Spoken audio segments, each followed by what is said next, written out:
Hello, I'm Tobal, and I'm going to be playing Starsector with you today. I'd like to do a couple of videos in a series about this game. I think it's kind of a hidden gem, really, in the space sci-fi uh, top-down world. It is an indie game. It looks like it's only developed by one person, and to be honest, I only discovered this last week. It just recently came out with version 9, and I was kind of blown away. I haven't really seen this before, but there's just so much to do in it. It really is. I think someone compared it to kind of like the Mountain Blade of space games, and it really is. So, um, if you've got experience with this game, if you've been playing it since Alpha 1 or Point 1, I'd love to hear your opinions on it. I don't know, can't really comment on how it's changed over the last couple of versions. I did have some folks say yesterday that I guess they changed colonies, so that might be, I might look at it from a completely different perspective, so it might be much better or much worse than it used to be. But for the moment, we're just going to go into here, blind as a bat. So, picking a character when you start a new game, you can pick, from a selection of portraits here, which are kind of nice. We're going to pick someone who looks, kind of respectable, like a mid-career admiral, just starting to turn a bit gray, right? I'm going to go ahead and take off the help pop-ups. Iron Man, one thing that I didn't quite realize is you really do have to save on your own. This game, as far as I can tell, does not include an autosave until you go to escape and you try to quit the game, then it saves. So if you've been playing for a long time, don't forget to do a quick save, go to the menu and save. You will lose a lot of progress. I will check the options once we get in though, just in case I've missed something, because that just occurred to me. It could be simple, option I've not checked. Sector age, I've not really messed with this too much. Younger worlds have more planets but fewer habitable worlds, while older sectors have fewer but more habitable worlds. We'll have a nice mix here. And I'd like to do normal. I'd love to see a larger size just to kind of push the performance of the computer to the limit here. And when you start the game, it does give you a couple options. I like to just start out with Bounty Hunter. I do like the Wolf class frigate. And I think I'm going to keep the Drone Tender just because I liked having the cargo space. And the drones are kind of nice. So we'll keep the drones, we'll keep this on normal, and we'll skip the tutorial. When you first start the game, you do get to pick some talent points or some traits, for lack of a better word. And in order to have a certain level in that trait, you have to have an overall level of that skill. So to have the level 3 combat endurance skill, I have to have 3 levels in combat overall. I like to pick things that are based on the fleet as a whole. While there are some really powerful like one-on-one combat things you can get, I do like to have things that kind of set me up to be a better fleet commander, so to speak.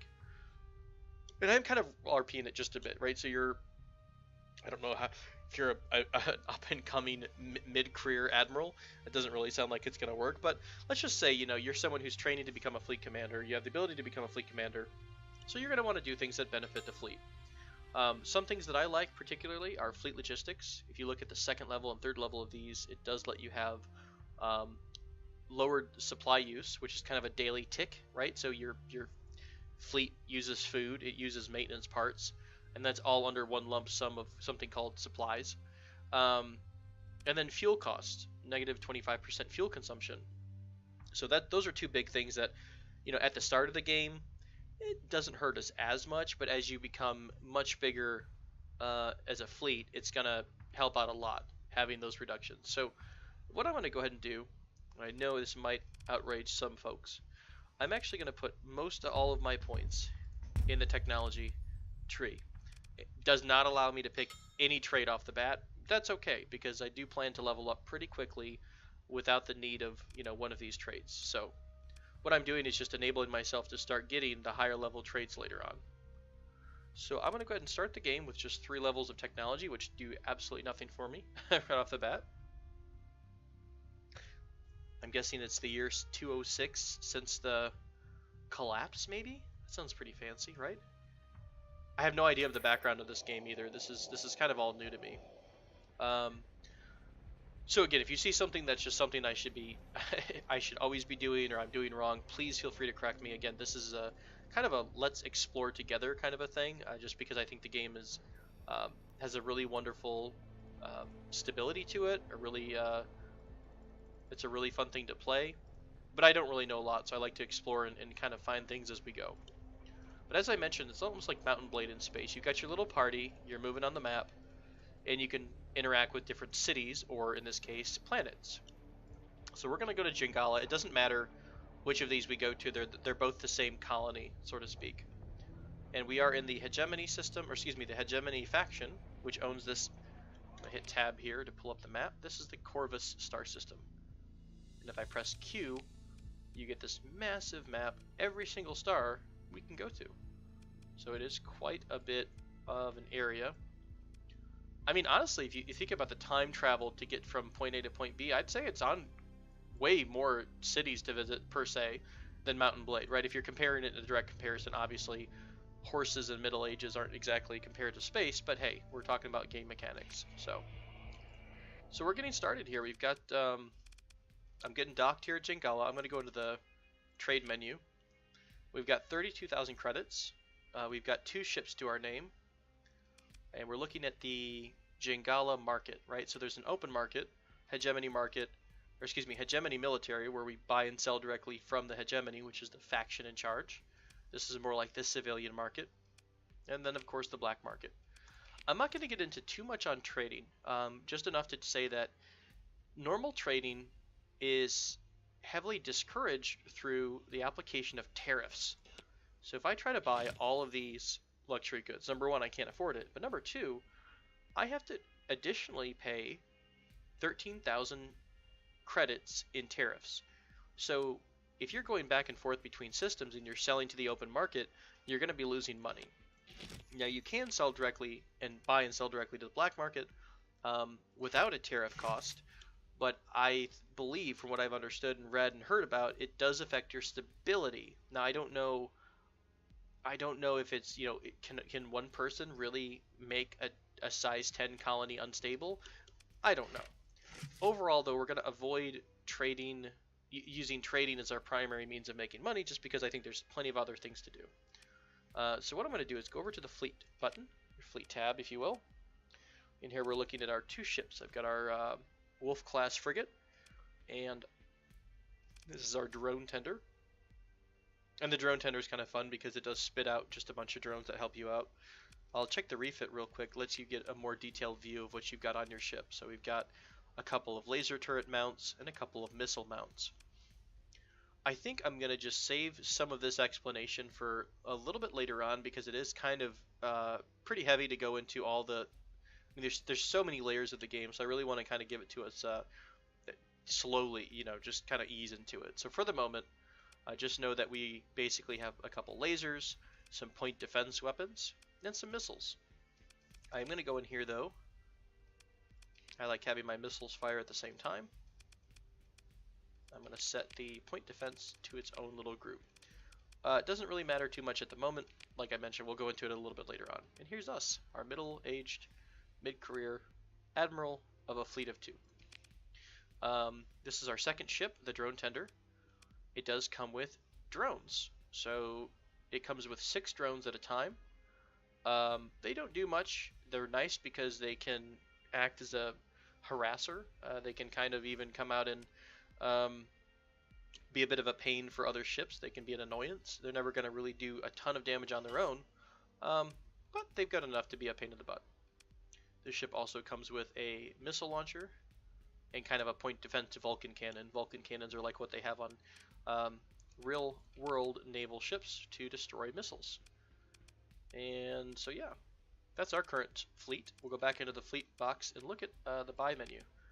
So again, just like you can trade to all 3, you know, open market, black market, or the military directly, you can also buy ships from the same thing. So checking a look at what we got here, another drone tender. The orange mark you see here is some kind of permanent damage that's happened to this ship. I shouldn't say permanent. It's more like just serious damage that requires an overhaul or a restoration to fix, which is expensive. So this one has a glitched sensor array, which lowers the sensor strength. So generally speaking, I try to avoid ships, especially at the start, with a lot of damage on them.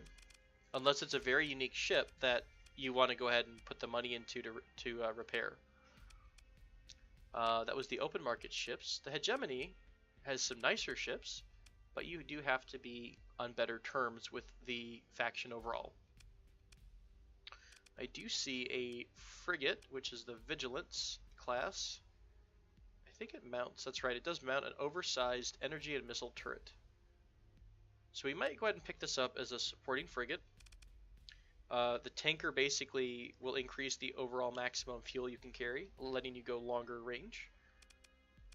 We'll check the black market real quick. Black market has a bunch of stuff that I cannot buy and afford. Generally, you look at some of these things, you know, a civilian transport increases the amount of crew you can have, which is important later on as we start to do more exploration and surveying and starting colonies. So let's go ahead and go back to, real quick, let me see. Okay, nothing there. I'd like to pick up this Vigilance frigate. Gonna save ourselves about 13,000 left. We'll go to the refit screen, and you can see that it says 40 ordnance points. So this is basically how many things you can fit on the ship. We have a couple of energy turrets that we can buy right from the station. Let's see, this is from the open market, black market, hegemony. I'd like to put, I'm not a huge fan of mining blasters, but hey, damage is damage. So 500 range, mining blaster, mining blaster. I mean, let's go ahead and buy this from the black market because it's cheaper. Medium missile point. Salamander, pylum long range, that's 10,000 range. This is just 2,000 range. This is a huge long range missile. Unlimited amount of firing in terms of ammo, because some of these have ammo. If you notice the harpoon here, it says limited ammo 1. That means it literally can only be fired one time. So you got to be careful about which missiles you're picking up here. Let's see, so the mining blaster has a range of 500, so this is kind of getting in close. I don't think I want this ship to stay that far back. I don't like the LRM would really push its range pretty far back, so I think we'll just stick with the Salamander MRM pod. So damage times 2. Okay, so it's a pod, which means it fires 2 in 1. If you notice there, it says the damage says 100 times 2, while this one just says 100. So we'll get the MRM pod. So it's going to fire 2 missiles every so often. So we've used 20 points of our available 40. The rest of this is stuff that we can start adding on. So there's these features and mods you can put on all your ships.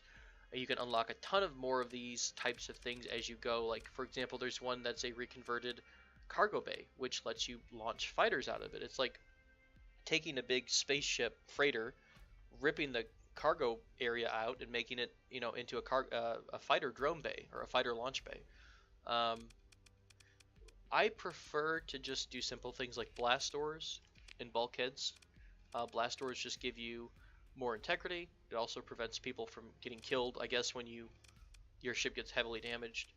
These ships are so small, though. You know, if we really get into a big fight and we're starting to take damage, it's probably just going to die. Reinforced bulkheads are nice because it increases the integrity as well.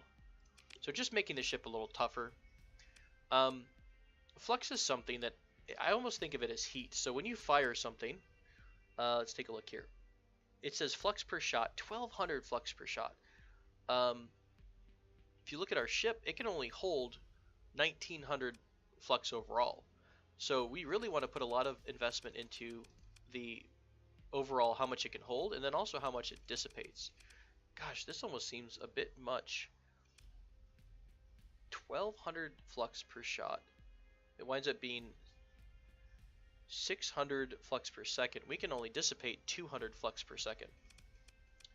I'm going into the weapon groups here because it gives you some extra stuff here. So, for example, group 1, which is our mining blaster, it's 600 flux per second, but we can only dissipate 200 flux per second.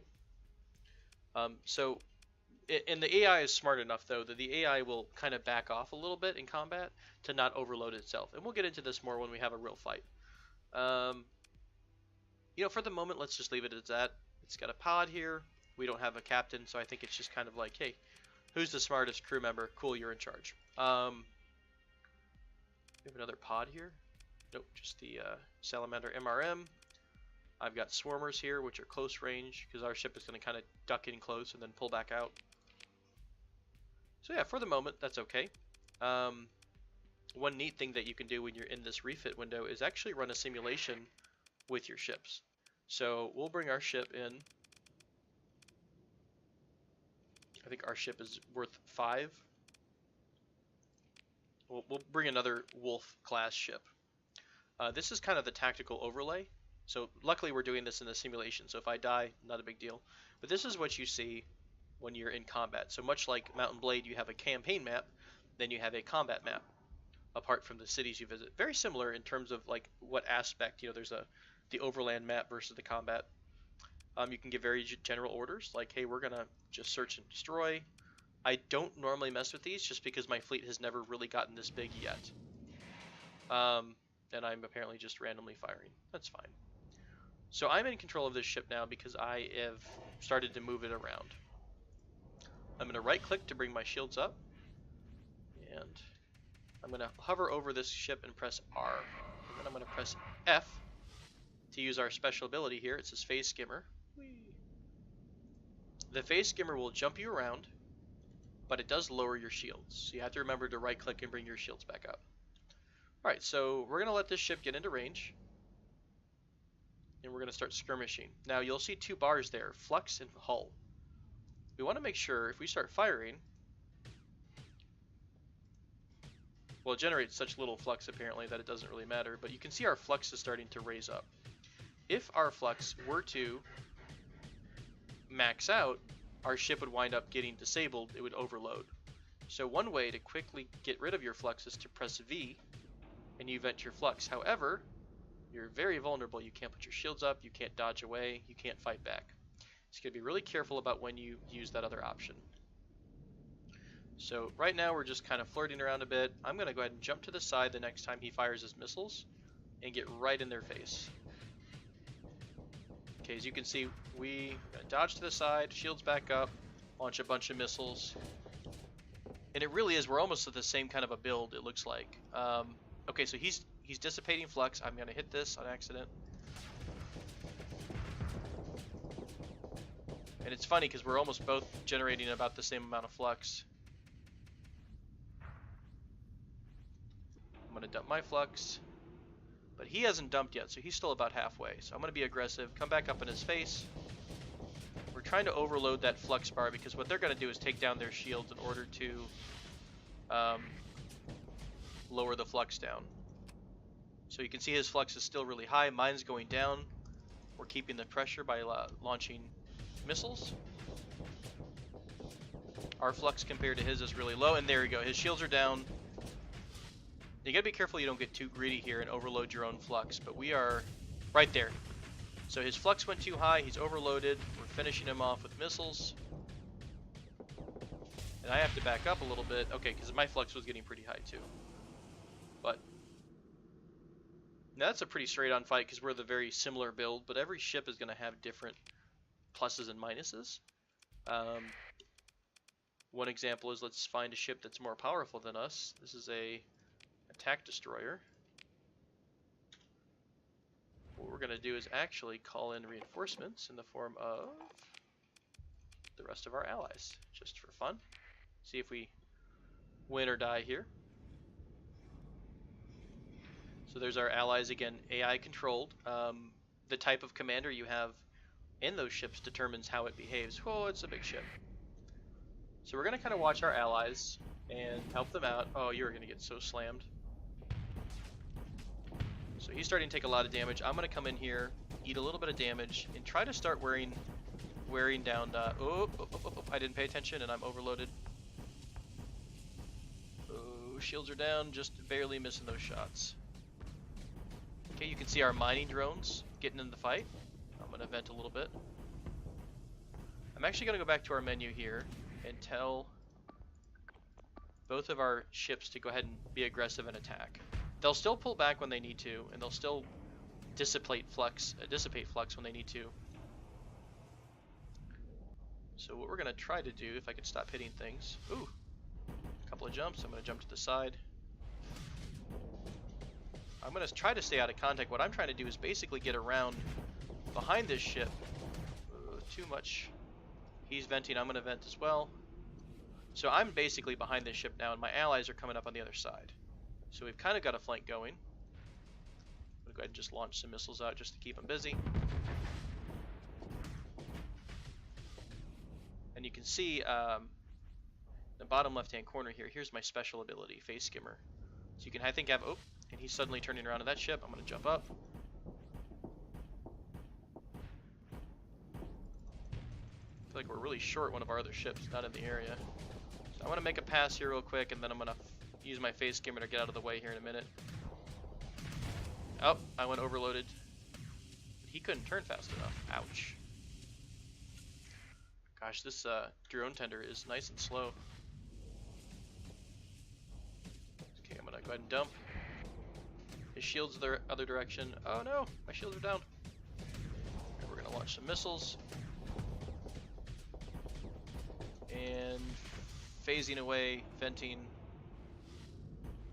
Oh, he's got us. Brutal. So in this simulation, I'm the dead. And in much like Mountain Blade or other games, ooh, wow, look at all those drones. It's a pretty good flux generation ahead.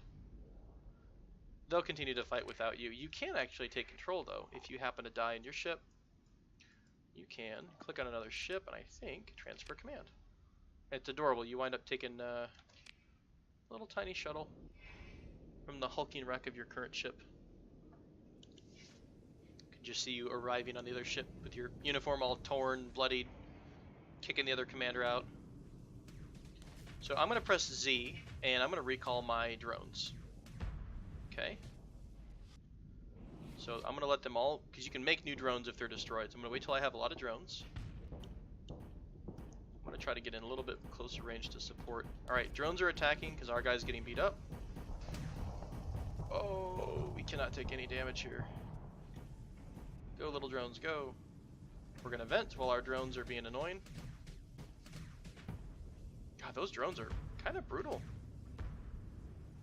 We have a great shot, but again, because we're venting flux right now, we can't do a whole lot. Alright, I'm going to recall my ships. Let our drones rebuild a bit.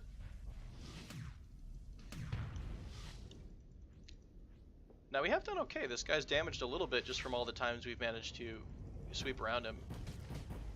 Oop, oop, oop, oop. Too close, too close. Again, all we have for a close-up is a Vulcan cannon, so there's not like we're going to get into close range and do a ton of damage here, although... Oh, I thought our Vulcan cannon was going to attack there. I wish I had more to offer than just this, the missile, but it looks like we are doing some damage. If we can get really close and use our Vulcan cannon on him. The Vulcan cannon does so little damage. Pull back up a bit. So the longer you stay out in combat, you start to lose combat readiness. That will affect, I think, the performance. It can cause malfunctions as well. So it's kind of a thing to make sure that battles don't go on for eternity. I'm going to press my special button on this ship, which is maneuvering jets. Makes me a little bit faster. Yeah. But anyways, we've already messed around a little bit. I'll go ahead and end the simulation now, just because I wanted to give both an overview of combat before we had to worry about dying, and just to look at our new ship. So we've got some things here, not super strong to be honest. The mining blaster is nice if it can jump in the fight with us. We just have to kind of time it right. The other thing we're going to do is talk to the comm directory, see if we can find an officer for one of our ships. This person is a level 4, steady personality. Wing commander, though, I think is better suited for people who are taking care of ships with drones or fighters, really. Carriers, more carrier oriented, less so the drone ship. Let's check the other officer. Level 1, steady. So she'll be cheap because she only has level 1. Let's go ahead and hire her. It's Megale Hopkins. If we go to the R refit screen, we'll put her in charge of the other up close ship, right? And they will also level up along with you. Now you don't get to quite pick the skills as much as you would with other ships or with yourself. When she levels up, we'll be able to either level one of these skills up or pick a new skill to begin with, or overall. So we got our ships. We've got, oh, you know, we needed to get some more supplies, and he's gonna scan me. Yes, we literally just got here. All right. And we're gonna trade, and we're gonna fill up some of these slots here. We're gonna get as much fuel as we can carry. We're gonna get the most crew we can carry. Now the amount of crew you have on board versus how many you need are two different numbers. So we only need 40 crew to maximum to operate our ships at peak efficiency, but we can carry 85. So we'll carry more in case we want to do other things. We'll also load up on as many supplies as we can afford. We're just about broke here. And, you know, to be fair, I could have bought these from the black market to avoid the 30% tariff. I just didn't think about it. So, we are using 4 supplies per day right now because when you first buy a new ship, let's look at the fleet menu. It doesn't start at maximum CR, which is 70%. Honestly, I don't even know what CR does. I think it's kind of like almost like morale. Oh, you know, it's not necessarily morale because it affects like, it's like the ship readiness. So if you wind up getting low CR, your ship can start having maintenance problems or issues and fall apart. So you definitely want to keep CR as high as you can. This is an overall value of all the average of your fleet. And so now that we're at maximum CR, which is only 70 without mods, we are only using 0.4 supplies per day. So I've gone over to a hyperspace bubble or window or point. And this is the second overland screen, I guess, if you will. This is hyperspace. So I'm going to press E for intel. And let's look at what kind of missions or bounties we have. We've got some hegemony missions, which will give us a hegemony relationship. This person, I think we can do this one. This looks like a lot, but these are just combat freighters. Combat freighters are not too strong. I think with our fleet, hopefully if we are able to kind of like get some of these guys alone, I think we can do this one particular bounty. So there's another person in this area. Oh, they have a destroyer. That definitely, I don't think something we can do right yet. And another Wolf class frigate. 2 of them. So let's go ahead and try to get Frederick Coldwind. We can press W to see the range of our fleet currently and fuel. The dark colored ring is how far you can go and then come back to. And the lighter shade is how far you can go on one particular, I guess, all the fuel you have, right? So if we go out here, this is as far as we get, then we'd run out of fuel. If we go here, this is as far as we could get, and then come home with the fuel we have. You can, of course, find fuel out and about through exploration, through combat. The other types, I mean, there's tons of missions, if you can tell here, lots of different things going on. One of the things they let you do is survey different planets. You can find a probe, look at a probe, find an old derelict ship and run a scanning unit on it. We don't really have the equipment to survey this world, nor do we have the fuel range, but I do like doing survey missions because there are a lot of exploration involved. But for the moment, I kind of see us as being some bounty hunters. So this person is residing in the Ojai Nebula near a gas giant in a binary system. So let's just set a course by right-clicking on one of these stars. And once we're in hyperspace, we're moving at only 9 It's kind of our speed. Our burn level is 9. We're going to go ahead and do a sustain burn. And if you do get this game, I would highly recommend doing the tutorial that comes with it. It does explain some of these more basic functions. When you're in hyperspace, you want to be careful about those storms that we just passed. They will speed your fleet up. However, they do cause your fleet damage. So it's a bit of a trade-off. I try to just avoid them when I'm a small fleet, even when I'm a bigger fleet, because the damage can really start to stack up, and already it's eating away.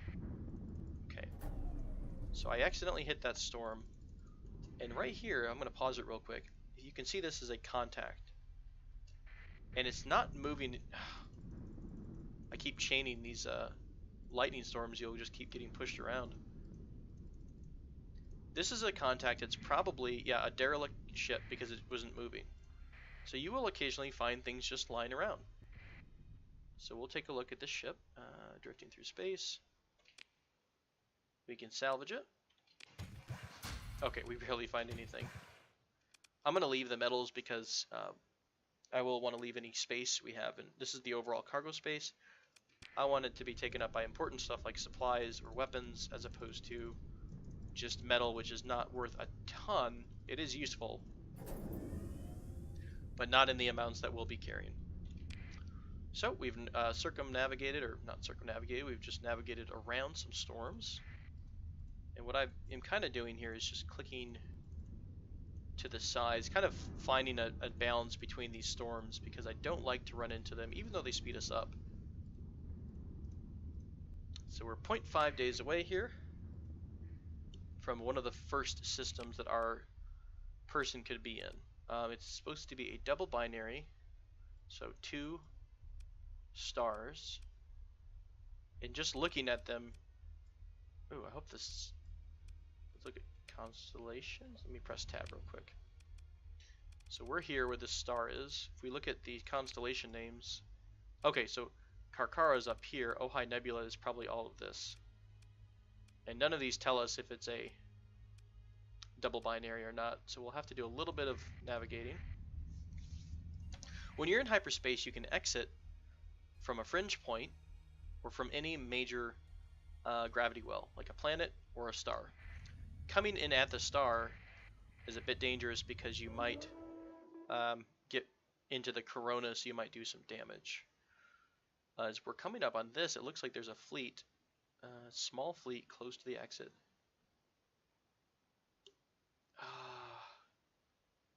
Let's just jump in and we'll burn away real fast if we need to. I'll zoom in. Okay, I'm going to pause it. Looks like there's a... Okay, this is just a... I think this is a faction like the Ancients kind of a thing. It's just they're called the Remnants. So he's just going to maintain contact with me. If we press tab, I only see a single star here. So this is not the system we're looking for. I kind of want to fight this little guy though. He's just by himself. His maximum speed is 11. Our maximum speed is 14. 18 now. So he's going to do some tighter turns, but I think what we're going to do is... There's an interdiction pulse we can do. It turns our high speed stuff off, but it interdicts them and lets us use our special abilities. So I'm going to go ahead and I hit 4 for emergency burn. He's interdicted, he's interdicted, he's interdicted. He might hit his fast speed, and there we go. We've caught up. Alright, so it's a drone ship. Hull integrity is 100% CR. I wish you would give me a hard number here. 2100 hull integrity compared to 1800. So this is about on par with... It's a little bit bigger than our frigate. So hopefully with 3 of us, we should be able to kill it. Alright, so we're going to deploy all of our ships. I'm going to stay on this overview, this tactical overlay for a minute, and then I'll take control of our wolf ship. Alright, I'm going to drag everyone and right click to basically tell everyone to fight. Okay, easy there, Sparky. Don't want to jump in too far ahead of our ships. We definitely want to use our numbers to our advantage. So he's going to try to go against our ship. Oh, that's a strong beam he's got. So I jumped in behind him with our phase ability. He's moving his shield around to block me, but I'm opening the other side of it up to our friendlies. And he's down. Perfect. Our poor drone ship is so slow he couldn't even get in the fight. We may want to look at upgrading the speed of that. So we got some credits. And we get a good bit of wreckage here. Take the fuel and the supplies. Pulse laser is something we can find kind of anywhere. So for the moment, I'm just going to leave it be. Take on our sustained burn and go back to the jump point. So what I think I'll do, I do like this series. I want to do a couple videos just so people get an idea about what this game's about, get a feel for it, especially if you're new like me and you're just kind of exploring around. I've only played this for just a couple days on and off, so you know my knowledge is pretty low, and I don't think it's that. Oh, wait a minute. What is this? It's just rogue planets, or is this all part of? I don't see a second star though. He's around a gas giant in a binary star system. I don't see a second star here. These are. This is almost like it's basically just a loose. It's planets that have broken free of its parent. Interesting. Alpha High, Labraxis. Let's move up this way. I'm trying to see real quick. Now this up here, if you're looking at the mini map, it looks like we've got. No. Okay. I'm going to disable the sustain burn so we didn't run into those storms. Also, if you notice, I'm locked with the mouse right now. If I right click, it lets me look a little bit ahead, if you're wondering how that happens. Okay, I'm pretty sure this is the double binary. And that is a gas giant. So I think our target's going to be right around here. We are going to... Where's the danger beacon at? Danger beacons occasionally come up around systems that have something in them like a remnant. So, I guess we're going to find friends. Okay, nothing off the bat. But as you notice, this definitely is a system with 2 stars. So it's a double binary. And there's our gas giant. Let's go see if we can find our bad guy.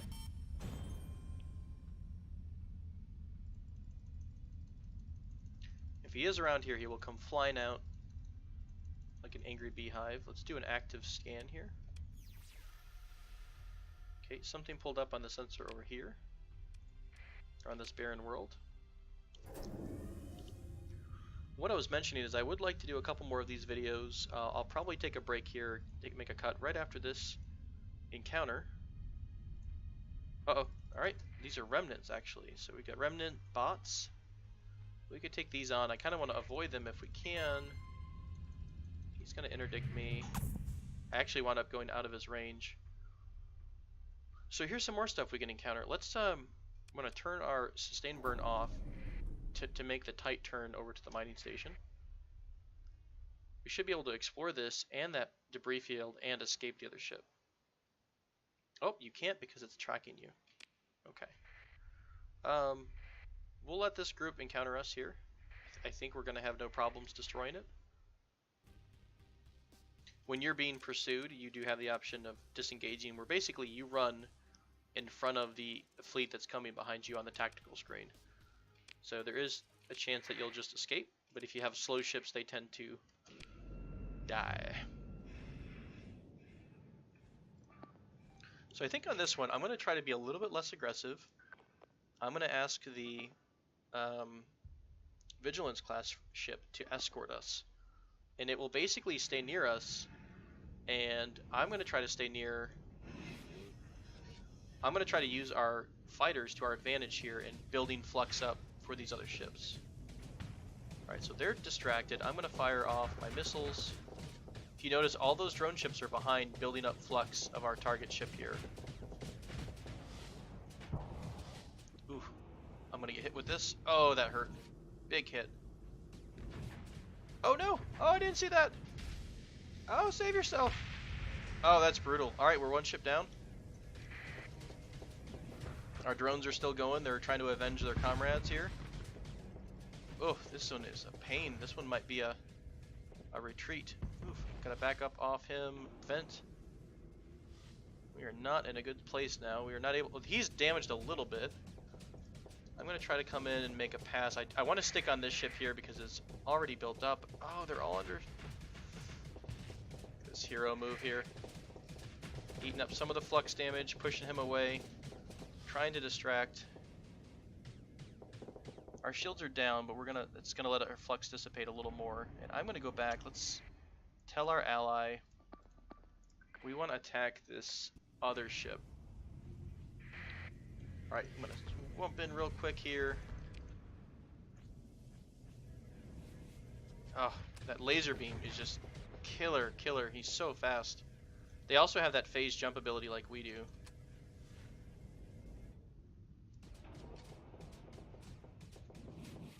And the AI does, I will say the AI does a brilliant job of its tactics in this game. Our ship is just getting beat up here. I'm going to try to jump in, shield up, get in range of our stuff. Ouch, that was right in the butt. Uh oh, we have a flame out on our engines. We're rotating freely. Not good for the home team here, folks. Dodge out of the way of those missiles. Oh, no. I do believe this might be a withdrawal. Let's go ahead and do a full retreat, which means our AI should try to run out of the battle as fast as possible.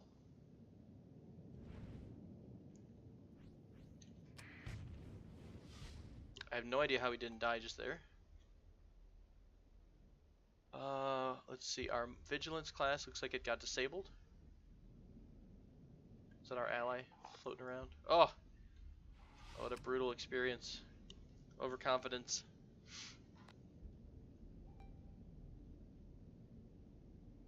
I'm gonna try to dodge this last minute. We'll see how good we are, and dodge it. Oh. Our point defense lasers actually got this one. And so I'm gonna tell the ship to go back on autopilot. Oh shit, it has to escape apparently to the bottom of the screen. Did not know that. Oh, such a bad spot. That message was a CR warning. We've basically spent too much time mucking about. Oh, please hit that.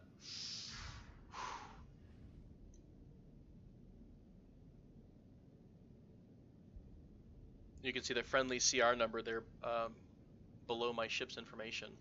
So as it gets much lower, you do start to run the risk of malfunctions. So to escape, I'm going to go back to my ship, turn autopilot on, let go of the controls, and it will basically skirt out of the area on its own. Oh, that hurts. So we still have to run because we lost 2 ships. We were able to just escape on our own. Oh, but unfortunately, we lost both ships that we came in here with. Which means we definitely are not going to be able to do this bounty hunting mission. No, leave me alone. I'm innocent. I kind of want to shake this guy, though, and go back to the mining station to try to pick something up. Even if it's, you know, garbage.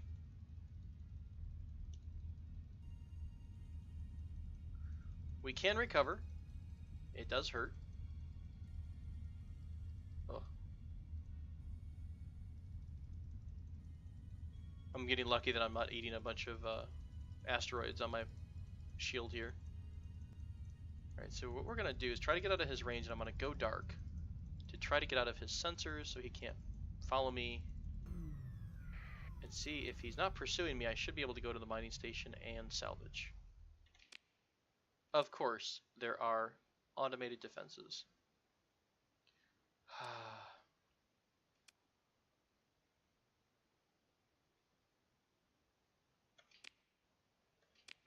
I might regret this. Probably I'm going to regret it. But you know what? You can't learn without failure.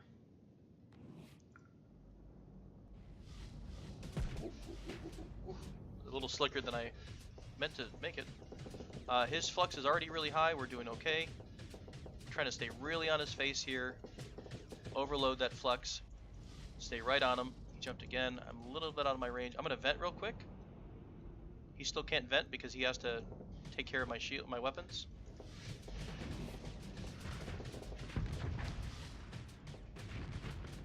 There we go. Our flux is still okay. And again, when you're in these fights, it's really important to keep an eye on your own flux, not get overconfident. And we got him. So, a bit lucky there. Hopefully, we were able to kind of make a way with... Ooh, okay, so the Gamma Core is worth 10,000. That's not bad. Now that was just looting the drone ship. Let's see what we get from... God, I don't know if we can do this. Do we have enough? We may fail. Okay, that wasn't horrible. Oh, wow. We got a lot of stuff here. So this is one of those items I was mentioning where the mods, you can learn different mods over time. This would let us convert a hangar into a fighter bay. We're going to take the fuel. Oh, we actually have more fuel than we need. Transplutonics, which one's worth more? 30 per unit, 200 per unit, 150. So we'll load up on as much or as many transplutonics as we can. We probably want to keep the supplies. I could dump some supplies to pick up more transplutonics, but honestly, it's such small numbers. It's not going to be too big of a deal. Let's go into the... This is a debris field. What we're going to do is skip. Oh. I don't know if we can do this just right now. Okay, we are able to do some scavenging. Not too much. Alright, we are going to emergency burn out of here. We want to be away from that ship hardcore. Okay, so it's actually got its own search pattern, so it might do like a circle that gets bigger over time trying to find us. We'll move into sustain burn mode and can probably head towards this jump point. So I think I didn't want to sign up with the hegemony at first because it messes with your faction relations. If you start fighting for the hegemony and you piss off other factions, let's actually check the intel. This was pressing E and going to the number 3. So right now we're friendly with hegemony. The Ludic path just hates everyone, but we're kind of neutral with these other factions. If you join the hegemony, you'll go to war when they go to war. You know, when there's peace, it fixes your relations back to kind of neutral. However, if you've pissed off that faction because you fought them directly, then you still have some issues there. This all comes back to the idea of opening a colony, because you kind of want decent relations for a colony. So we'll see. We'll see how bad this hurts us, but I think because we lost a ship due to that poor young / old admiral's combat abilities, namely mine, we may have to lean on enlisting in the hegemony to make some money in order to get some more ships. So, ooh, that was a distress call behind us. You know, I'd love to help out. I really want to help. I feel like if I was in need, people would come help me. But yeah, I don't think we can afford it. We're too damaged. We're barely holding it together here. Morale's probably shot to hell. Everyone just died. As you start to come back to civilization, also once you're kind of beyond the core, you'll start noticing the missions popping up. And these missions will appear as you come close to certain systems. As you can see, we took some damage from the storm. We got boosted a bit, but we did take some damage. That's a neutral convoy up there. Don't think we're quite at the point of being Robin Hood yet. Let's go to the Jingala. Let's just go to the Jingala jump point. This should be the planet itself. Oh, I guess our... I did notice this, but our transponder was off. I think that happens when you go dark. But when you're in friendly territory, they like you to have your transponder on to identify yourself. Okay. So we're going to burn over to Jingala.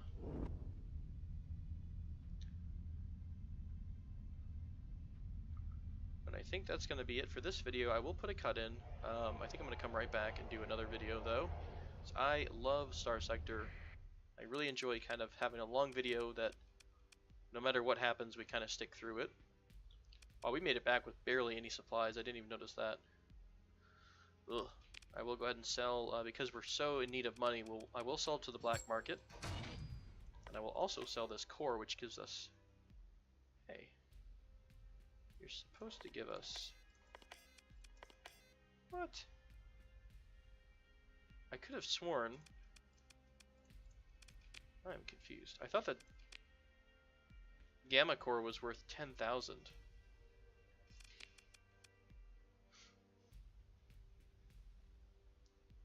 Huh.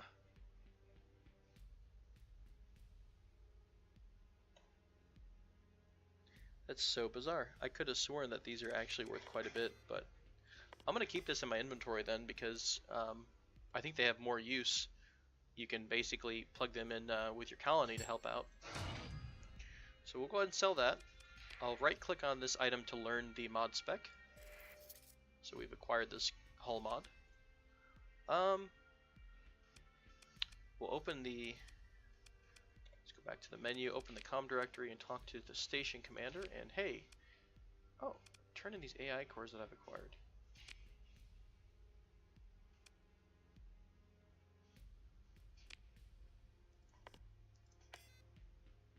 I think that's different. I think this might be...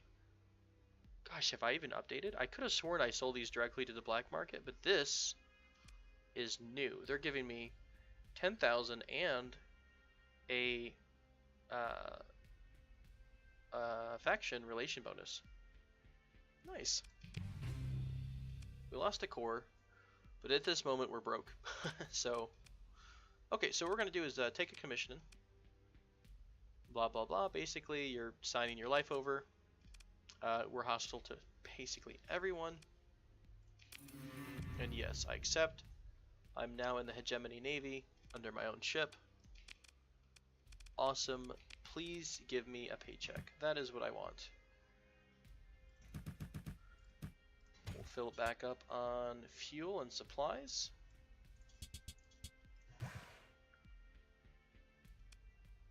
Take a quick peek at the refit screen to see if we get any access to newer weapons.